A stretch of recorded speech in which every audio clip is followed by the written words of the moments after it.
الحمد لله الذي قسم بالموت رقاب الجبابرة وكسر به ظهور الأكاسرة وقصر به آمال القاصرة وجعل الموت مخلصا للأتقياء وموعدا في حقه باللقاء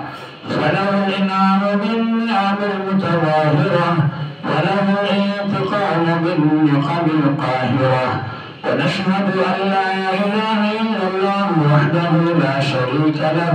ذو المعجزات الظاهرة وعلى آله وأصحابه أولي الكمالات الباهرة وسلم تسليما كثيرا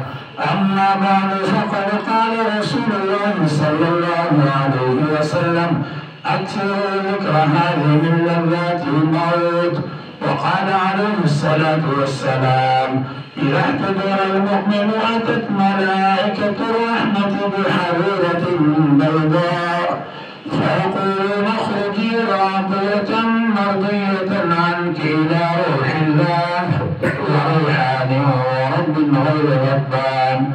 وفيه أن الكافر إذا احتضر أتته ملائكة العذاب بمسح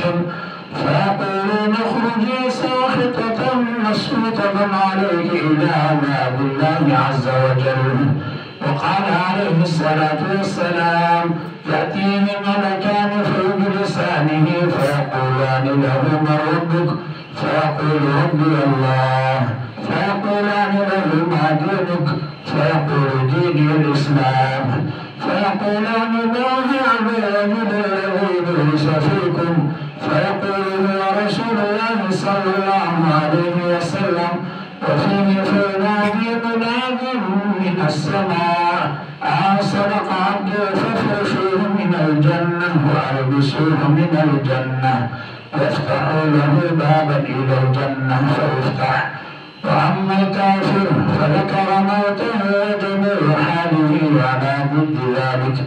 وقال عليه الصلاة والسلام قال الله تعالى أعددت لعبادي الصالحين ما لا عين رأت ولا أذن سمعت ولا خطر على قلب بشر الحديث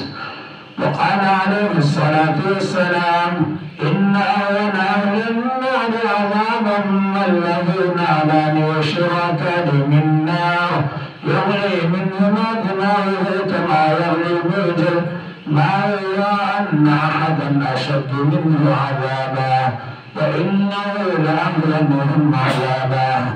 وقال عليه الصلاة والسلام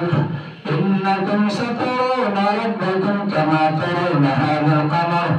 لا تضامون في رؤيته أعوذ بالله من الشيطان الرجيم كل نفس ذائقة الموت ثم إلينا ترجعون